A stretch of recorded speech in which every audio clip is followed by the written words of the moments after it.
The cherry on top of all of that was my weight was completely unpredictable. So I could gain 20 to 30 pounds in a month without changing anything about my workouts or my lifestyle. And yeah, it was very confusing to me because, like I said, I've been working in fitness for a long time. So at that time, I was a coach. I was working out a lot. I was eating ridiculously healthy. So I really could not figure out why I was struggling so much to maintain my own weight. And I battled with this stuff for several years until, like I said, I reached rock bottom where I needed to know what was going on. And I discovered that the reason I was experiencing all of that is because my stress hormones were imbalanced. How's it going? I'm Brad Williams, personal trainer and host of Over 40 Fitness Hacks, the podcast where I help you, being over 40, to fight the aging process without giving up your social life. I've been a personal trainer and gym owner for over 15 years, and I've seen it all. If any of you in the audience need a little bit of help, I always put the link in my show notes for a free 15-minute consultation just to see if I can't point you in the right direction.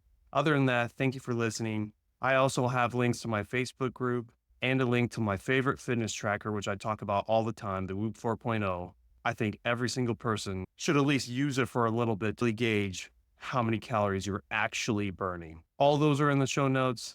Let's get on with the episode. Molly, I'd just like to thank you for coming on my show. You seem to be into women's health, fighting the effects of stress on the body, hormone imbalances, especially cortisol, which my over 40 audience knows much about because we're all suffering from it. And the more knowledge we can get just to help out, the better. So my audience always knows I get a new guest on the show. We'd like to get to know you. How'd you get into the business? Why'd you pick this niche? And just share some knowledge. And we'll start with that. And I'll let you take it away. Yeah, of course. Well, thanks for having me on, Brad. I'm really excited to be here today. And so I have been active my entire life. I grew up competing in gymnastics and dance, and I have older brothers, so I did sports with them all of the time. So it was pretty natural for me to start working in fitness. And I have been working as a coach, a trainer, and instructor for over a decade now. But it wasn't until the last few years that I really shifted my focus to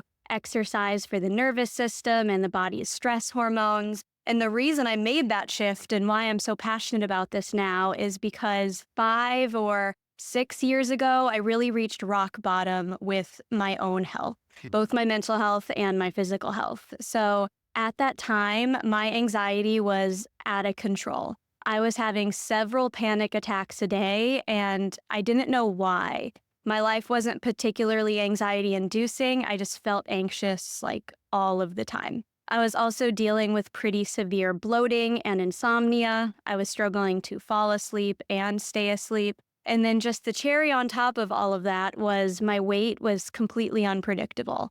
So I could gain 20 to 30 pounds in a month without changing anything about my workouts or my lifestyle. And yeah, it was very confusing to me because, like I said, I've been working in fitness for a long time. So at that time, I was a coach. I was working out a lot. I was eating ridiculously healthy. So I really could not figure out why I was struggling so much to maintain my own weight. And I battled with this stuff for several years until, like I said, I reached rock bottom where I needed to know what was going on. And I discovered that the reason I was experiencing all of that is because my stress hormones were imbalanced. And once I discovered that, I realized that my lifestyle and my workout routine was only making that worse. So the things that I was doing that I thought were good for me and making me healthy were actually preventing me from looking and feeling the way that I wanted to. So once I realized what was going on, I went into like Detective Molly mode and I studied a bunch, I researched a bunch, I tried different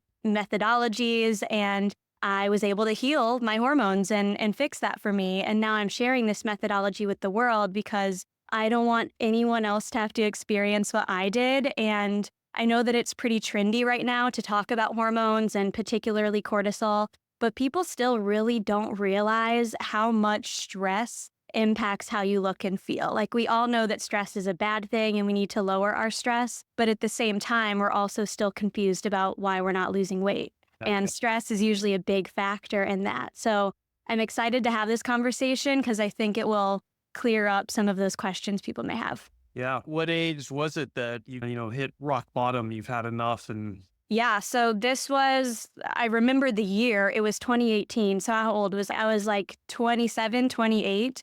And it's interesting because that's quite young to be experiencing like pretty extreme hormonal issues like this. Like I know your listeners, this is over 40 fitness hacks. You hear this a lot from people who are women going through menopause, particularly. So I was like, it can't possibly be my hormones. I'm too young for this. Yeah. Obviously, cortisol is probably one of the main contributors to everything being thrown off. But before we get into that, if you would share what things in your life were going on that were causing all this, was it diet? Was it something going on in family life? Like, just so my listeners can grasp. Yeah, so it was a little bit of everything, but mainly lifestyle focused. And what's so interesting is, as I said, I was what I thought being very healthy. I was exercising a lot. I was eating too healthy, to be honest. And that was affecting my cortisol levels, my hormone, my nervous system, especially. So the main things I was doing is I was a fitness coach. I was teaching high intensity classes every single day. I was also lifting heavy weights every single day. So I was probably exercising for a couple hours almost every day a week. So I was pushing myself to a big extreme. I was also working for myself. So I was in that hustle all the time mode where I would just be hyper focused on work from the second I woke up to the second I decided to shut off. But then you get into friends and family stress of it all. But it was mainly my workouts, my lack of properly feeding my body, and just the go nature of my life. And I know that a lot of your listeners aren't fitness coaches, but I feel like a lot of people do relate to that nonstop nature of life where it's you wake up, you see an annoying text, you get in your car, you're in rush hour traffic, you're annoyed, you get to the office, you hop into a meeting you've been stressed about for a week, and then your friends are texting you, and then all of this stuff is just piling up and leaving you feeling quite overwhelmed. And it can feel like all of these things are super small, but they build and build in your body. And then also one of the things that I've really realized a lot over the last few years is that stress isn't even always the obvious things that you see. There can be environmental things that are stressing out your body, like the products you're using or the air quality of the city that you live in. Or there can be a lot of physical things, like if you have a tight neck or if you have sciatica pain, like that stuff can build and become stress in your body. Or something that happened to me actually is you can have like an infection you don't know about or a bacteria in your gut you don't know about. When my anxiety was really bad, I did some gut testing and I found out that there was an imbalance of good and bad bacteria in my gut, which was then causing me to feel more anxious. So I think it's so interesting and so important for people to know that stress isn't always just the stress that you see. Like it's not always an annoying conversation with your landlord. Sometimes it is just those hidden things that you don't even realize is happening in your body and in your life and around you. So I would say at the time, my lifestyle was extreme. It was dangerous for my cortisol levels, but there were also things happening internally that I didn't know about that were feeding that imbalance even more. Yeah. For me, I'm 44 now. Looking back into my 20s and early 30s, maybe genetics helped me get through all that, but definitely all these issues of overtraining. I was a personal trainer working out 7 days a week to keep that body, which you don't need to. Not eating enough fat, thinking way in my 20s, we all thought fat was bad, stay away from fat, that kind of stuff. And gut health, I probably shredded microbiome with antibiotics and a mixture of just partying like crazy in my 20s. But luckily, was through all that, didn't have these problems. And that's why I started my podcast. I hit like 36, I think, is when it all started falling apart. I'm like, oh my God. And then realizing you can get gut tests, saw that it was horrible, started fixing that, working out 3 days a week instead of 7, and worried about other things like cortisol and all that kind of stuff. And now I'm like, dude, it works. It's like I'm Yeah. going back in time now and I'm doing way less work than I used to. Oh, yeah, I relate to that totally. And I find a lot of the people that I work with also have that same sort of situation where they're like, oh, I've aged now and my body's falling apart. But I always like to say to those people, it's really what you've been doing, accumulating over the years and years. So I started competing in gymnastics when I was like 4 or 5. So my stress and my overtraining and my bad habits have been building since then till I was 28. So I reached it younger because I was stressing out my body from even a young age. So a lot of people, if you're like 18 to 25 and you start forming these bad habits, yeah, around mid 40s is when you're going to start to feel horrible. Yeah. And you know what? Maybe it was a blessing for you to have all this happen so early, and then you started fixing it like in your 30s instead of 40s, 50s, and beyond, where the rest of us are trying to do what we can to salvage the damage. Yeah, it feels amazing, and it feels nice to then be able to help people. And I definitely had some of that like imposter syndrome where I'm like, should I be helping these people that are older than me that maybe think they have more life experience than me? And I'm like, well, I experienced this before them. So now I am capable of actually helping them navigate these tricky hormones, nervous system, stress, all that jazz. Let's go into that. Let's talk about anxiety, chronic stress, mental health, nervous system. I learned late in life how stress can affect your nervous system, but so can other things like colds or any other issues going on. And having to calm down that nervous system is something that we all need to do because it can affect all the other hormonal functions in your body. So why don't you speak on some of those? Yeah, so it's interesting what you said. I find a lot of things feed each other. So if your nervous system is dysregulated, you're going to have a weaker immune system. And having a weaker immune system is then going to make your nervous system even more out of whack. Same with sleep. Like if your stress hormones are imbalanced, you're not going to sleep well. And then not sleeping well is going to make all of your stress hormones even more imbalanced.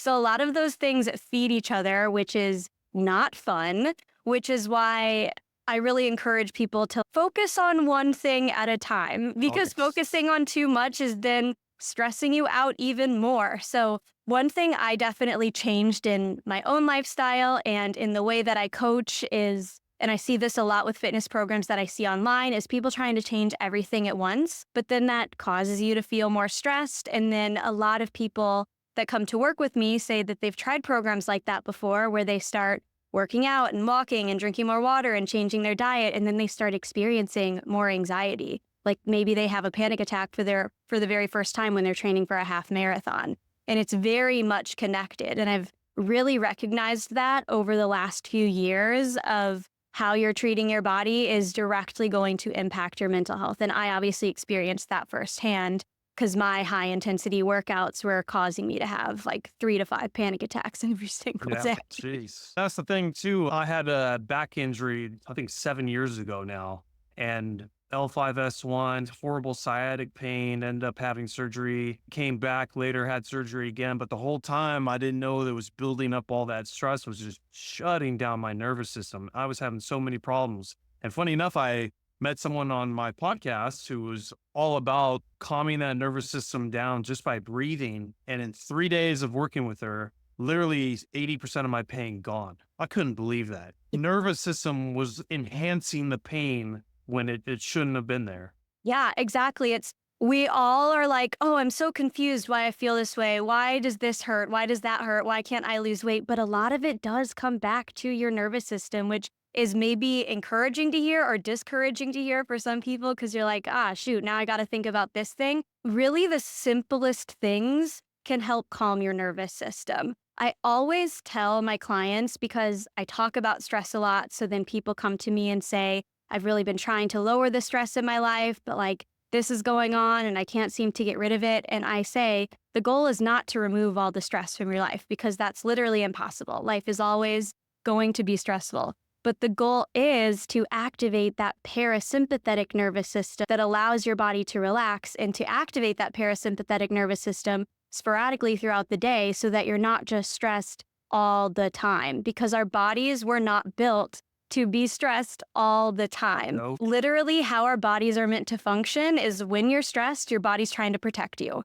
So it's going to slow down your metabolism. It's not going to let you digest food properly. It's not going to let you sleep because it doesn't think you're safe. So unfortunately, when your nervous system is on edge and you're really stressed, your body is not going to act the way you want it to because it's just trying to protect you, which is a good thing because if you were in a really dangerous, stressful situation, you would want it to protect you. But the unfortunate nature of the world we live in now is a lot of things stress us out, which means our body is always feeling like danger is around the corner. So it's not letting us really thrive the way that we want to. So if you can pay attention to your nervous system, And breathing is a really good way to do that. Or another thing that I find is helpful is just close your eyes for 30 seconds. So either take some deep breaths, close your eyes. That's golden. I've Yeah. started doing something on my Instagram stories where like every day I post 1 minute where I'm just chilling and there's a calm song and I'm like, turn on your volume and just listen to this calm song for 1 minute. And this is enough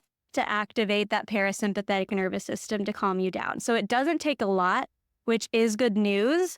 But yeah, the bad news is you need to work on your nervous system to have everything else. Yeah, and there's so many different ways too. Listening to music. Some people are pray. Some people meditate. I wasn't a big fan of any of those, but just diaphragmatic breathing, like I told you, I learned that Mhm. just close your eyes and just focus on feeling your rib cage, feeling the breathing. And Mhm. oh my God, I couldn't believe the results from that. And Yeah. I've been talking about my Whoop tracker on my podcast a lot, but just breathing before going to bed every time boosts my HRV score. I get a better sleep performance, and then I'll biohack it and not do it and watch TV, do all this stuff, and I'll watch it just go to hell. Yeah. Deep breathing before bed's a really good time. Deep breathing before meals is also really good because if you're eating stressed out, that's then going to make your digestive system not work quite as well. You're going to feel bloated. You're going to feel sick.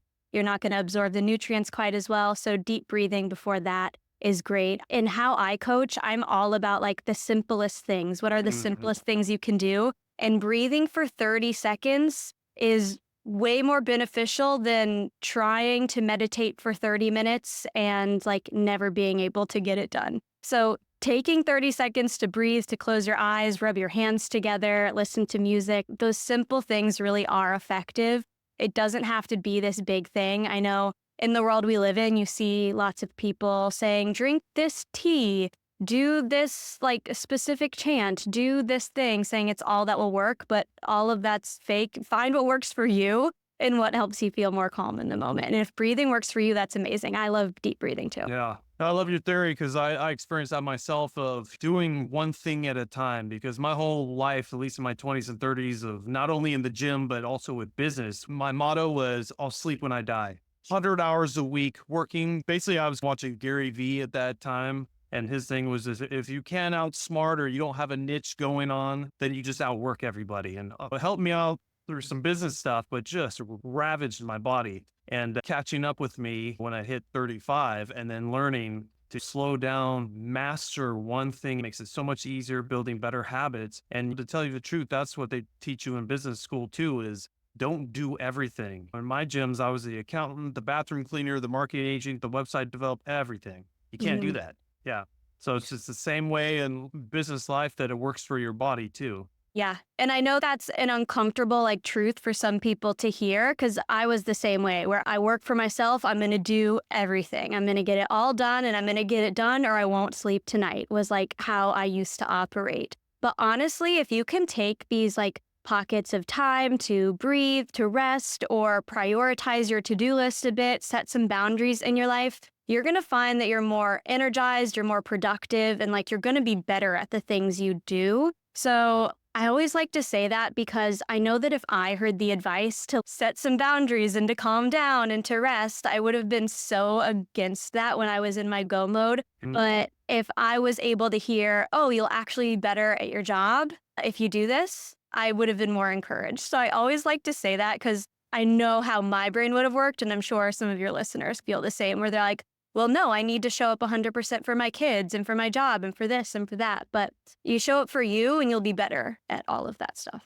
Everyone kind of has to get to that moment where everything's falling apart too. Because, when it's not yet, trying to take advice from someone who's already been there. And I always joke about what if you can go back in time and try to tell your former self, you'd be like, shut up. I don't need you, old man. So I was like, you just got to let people get to that point, and then that's when you come in help. Yeah, exactly. It is the unfortunate nature of what we do where it's like people need to be broken, for lack of a better word, to find us. You'd hope that no one has to get to that rock bottom place to find you, but that is often what the case is. Or they're like almost there and they're like, I don't think I can do this anymore. Yeah. It's just human nature.